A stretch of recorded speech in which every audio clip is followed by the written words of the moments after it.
3.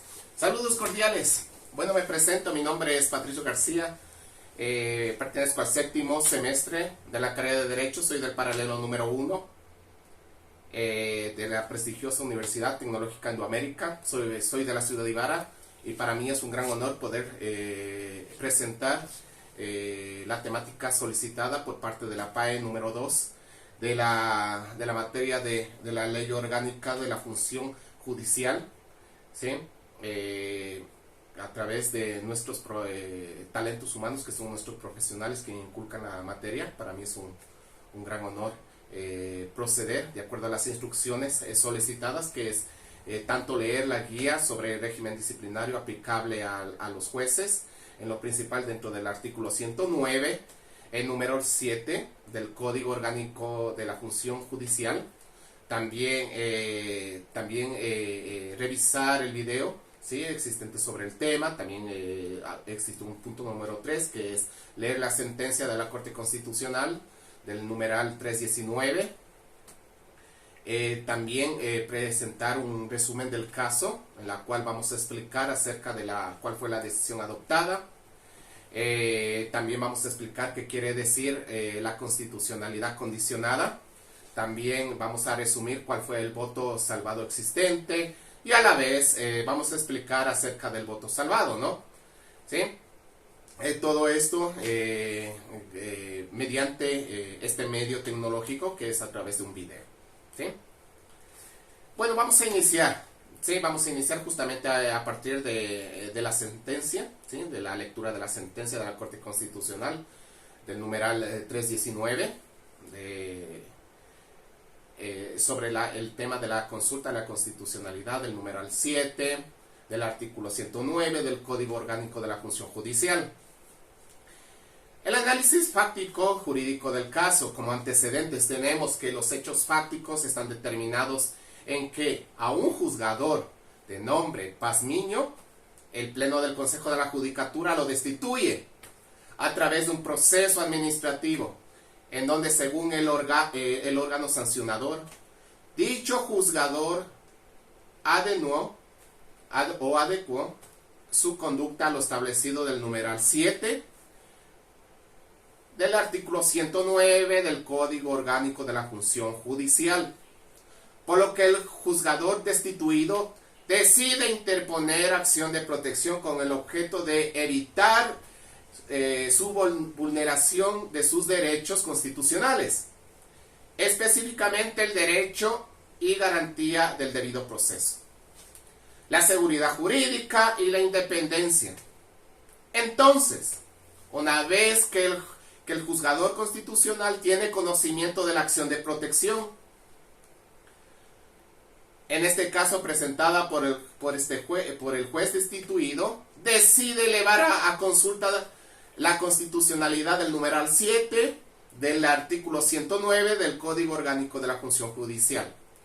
¿Para qué? Para que la Corte Constitucional, al ser el máximo órgano de la justicia constitucional,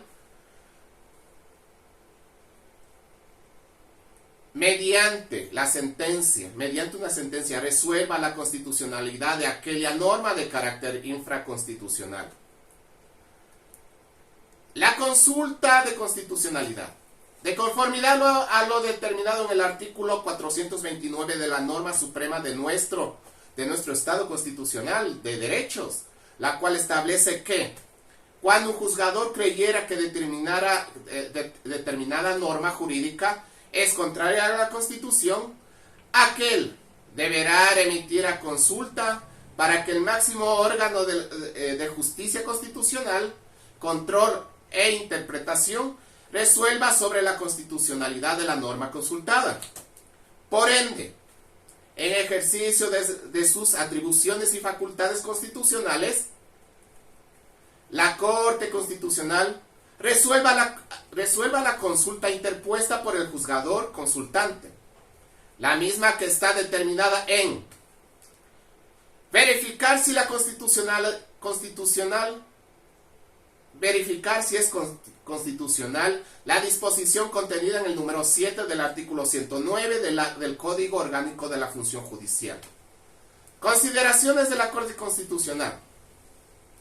De conformidad a lo nombrado en el artículo 428 de la Constitución de la República del Ecuador, en el artículo 142 de la Ley Orgánica de Garantías Jurisdiccionales y Control Constitucional, es la competente para resolver las consultas de constitucionalidad sobre las normas infraconstitucionales, de las cuales se presuma que son contrarias a la norma de la Constitución. Esto debido a que en el artículo 429 de la norma suprema del Estado establece en forma taxativa que la Corte Constitucional es el máximo órgano de la justicia constitucional, control e interpretación. Para el correcto análisis, la Corte Constitucional formula una serie de premisas que le han de permitir crear un sismo jurídico, con el cual concluya sobre la consulta efectuada por el juzgador consultante, es decir, a través del examen de constitucionalidad en el cual se verifiquen las particularidades de dicha norma, en relación con la naturaleza jurídica de la Constitución de la República. Se construirá la conclusión lógica y razonable respecto a la constitucionalidad de la norma jurídica consultada. En tal sentido, la Corte Constitucional analiza la norma consultada a través de la formulación de una interrogante, la cual contiene el problema jurídico. Esta interrogante está planteada en los siguientes términos. ¿Es constitucional el numeral 109, artículo del numeral 71 del artículo 109 del Código Orgánico de la Función Judicial, por el cual el Consejo de la Judicatura podrá destituir a los juzgadores por infracciones disciplinarias? Para dar la solución del problema jurídico, la Corte Constitucional desarrolla al problema a través de la determinación de las particularidades que constituyen la naturaleza jurídica de la norma. De la norma jurídica, en este caso de la consultada, por el cual la Corte Constitucional procede a analizar en primer orden la independencia judicial y la responsabilidad en el marco de la Constitución. Para lo cual, la Corte Constitucional determina que la independencia judicial constituye una garantía al debido proceso. Por ello, los juzgadores no deben estar sujetos a injerencias internas o externas, sino más bien, sus decisiones deben fundamentarse en el estricto respeto de la norma constitucional y la juridicidad. Sin embargo, la independencia judicial no es absoluta, no se refieren en líneas previas. La independencia judicial está sujeto a los límites que la norma suprema de nuestro Estado constitucional de derechos, así como el régimen judicial aplicable al caso determinado. Por ende, las resoluciones de los juzgadores deben respetar inexorablemente el derecho y la garantía del debido proceso, para con ello asegurar los derechos de protección determinados en la norma suprema de nuestro Estado. Ahora bien, la Corte Constitucional analiza la garantía de la inmovilidad, la misma que se enfoca en que las destituciones de los servidores judiciales se deben establecer como sanciones solo en aquellos casos de que existan conductas graves que atenten contra los derechos de las personas que intervengan en los procesos judiciales. Es decir, por ello, que una sentencia de primera instancia sea nulitada por la interpretación de algún recurso. No quiere decir que el juzgador que emitió aquella sentencia debe ser destituido, sino más bien la garantía de la inamovilidad impulsa que solo en casos graves determinados por dolo, negligencia manifiesta, error inexcusable, los juzgadores serán objetos de destitución, sin que aquello constituya de ninguna manera injerencia dentro de la administración de justicia. entonces los juzgadores en ejercicio de la potestad jurisdiccional que la Constitución y las leyes confieren, deben actuar con la debida diligencia para con ello garantizar los derechos de protección determinados en la norma suprema, así como los instrumentos y tratados internacionales de los derechos humanos. Entonces, la Corte Constitucional determina en forma taxativa que la norma constitucional consultada o la norma jurídica consultada no representa inconstitucionalidad en relación al quebrantamiento del principio de independencia judicial. Por ello, establece que los procesos de destitución de los juzgadores deben estar direccionados por el derecho, principio y garantía al debido proceso. Entonces, el procedimiento sumario administrativo y la resolución debe ser debidamente motivada. En segundo orden, la Corte Constitucional analiza en forma minuciosa el dolo, la culpa y el error inexcusable, y la relación con los principios de legalidad, seguridad jurídica e independencia, para lo cual procede a definir cada uno de aquellos elementos. Primeramente, establece que el dolo refiere a aquel consentimiento y conciencia para infringir o quebrantar los juzgadores su deber jurídico, que normativamente está determinado en la Constitución o en la ley. Por lo cual, la consumación del dolo produce daños. No obstante, la Corte Constitucional determina que para el derecho administrativo, en este caso para el derecho administrativo sancionador, no importa el resultado de la conducta. En este caso de la conducta dolosa, basta con la producción de la misma para que el juzgador sea sujeto de la imposición de una sanción determinada en la legislación positiva. En lo que respecta a la negligencia manifiesta, esta, según la doctrina, se refiere a la culpa, es decir, el infringimiento del deber objeto o del deber objetivo del cuidado. No obstante, la Corte Constitucional determina que aquella culpa debe causar grave afectación. Es decir, el hierro del juzgador debe ser tan grave que produce efectos lesivos, en este caso en la parte afectada, como también en el sistema de administración de la justicia.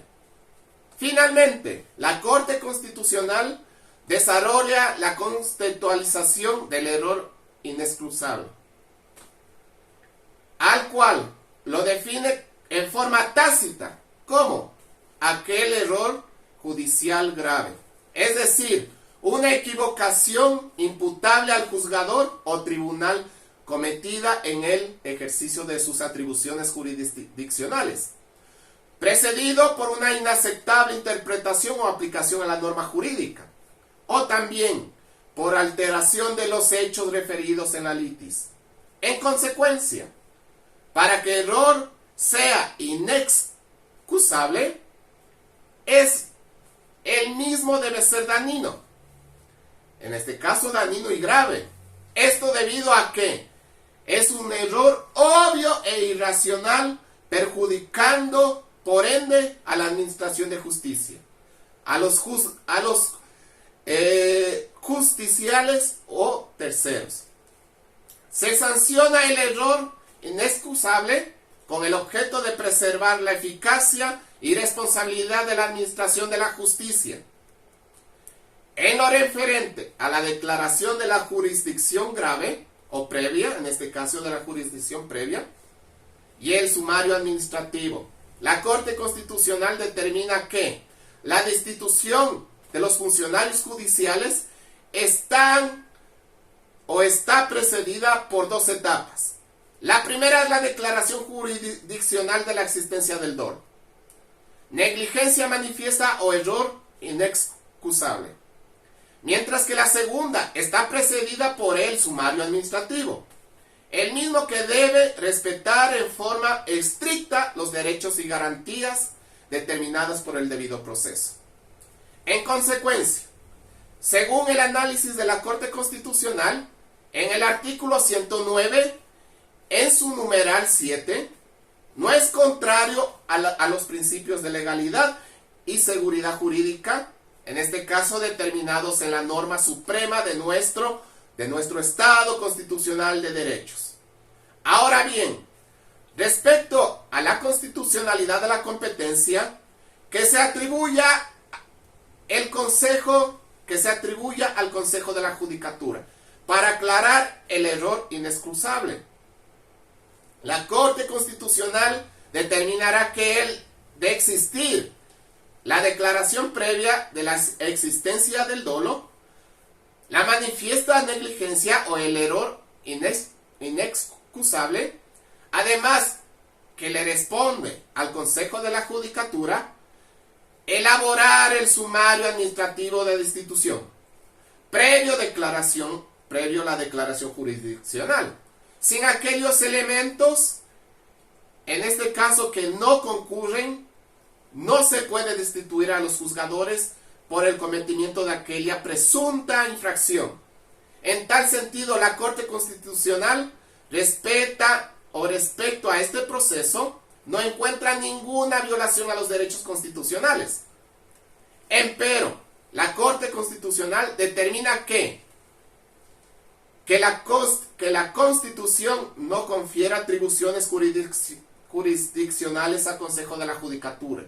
Por ello, la declaratoria previa del dolo manifiesta negligencia o error inexcusable, solo pueden realizarle los juzgadores o tribunales jurisdiccionales competentes. Por ello, cualquier declaración jurisdiccional del error inexcusable por parte del Consejo de la Judicatura constituye violación al principio de independencia.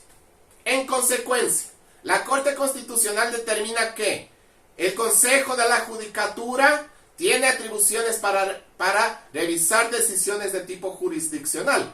En tal sentido, este órgano administrativo de la función judicial no puede emitir la declaratoria previa jurisdiccional del error inexcusable. Sin aquello, se procede o se produce, por ende, violaciones a los derechos constitucionales del juzgador destituido por el Consejo de la Judicatura. La decisión adoptada se enfoca en establecer los requisitos, sino que no previstos por los cuales procede a la aplicación del numeral 7 del artículo 109 del Código Orgánico de la Función Judicial, siendo uno de estos la declaratoria previa jurisdiccional debidamente motivada. Requisitos mínimos para la resolución del Consejo de la Judicatura para que proceda que destituya a los juzgadores por error inexcusable, en los cuales debe verificarse la racionalidad y proporcionalidad de la infracción con la sanción. Declara también la inconstitucionalidad de lo actuado de oficio. En este caso del Consejo de la Judicatura, que se encuentra prevista en el artículo 113 y exclusivamente para la aplicación del numeral 7 del artículo 109 del Código Orgánico de la Función Judicial. Constitucionalidad condicionada. La constitucionalidad condicionada refiere a aquel conjunto de elementos que deben concurrir, que están determinados por los organismos constitucionales, para que en la aplicación de la norma jurídica infraconstitucional no se vulnere lo dispuesto en la norma suprema. Es decir, procura el respeto estricto de la norma jurídica. Empero, en este caso propone límites para con ello garantizar los lineamientos establecidos en la norma constitucional. Voto salvado. El voto salvado básicamente refiere a aquel criterio que se contrapone a la decisión adoptada por la mayoría de los juzgadores Por ello, concluye que no puede desconocer la colaboración reglamentaria de los administradores públicos en la determinación de las infracciones administrativas. Tampoco exigirse declaratoria previa jurisdiccional de manera absoluta. En este caso, para todos los casos del artículo 190, numeral 7. En consecuencia, aquella disposición normativa dispuesta a consulta será compatible a la Constitución cuando únicamente en el caso de la infracción disciplinaria del error inexcusable se refiere a una declaratoria judicial previa sobre la existencia de dicho error, no debiendo exigirse dicho requisito para los casos de manifiesta negligencia o dolo. Bueno, en sí ha sido un poco de esta exposición referentemente a la temática solicitada mediante nuestros distinguidos autores y tutores. Saludos cordiales, para mí ha sido un gran gusto y un gran honor formar parte de esta materia. Saludos cordiales.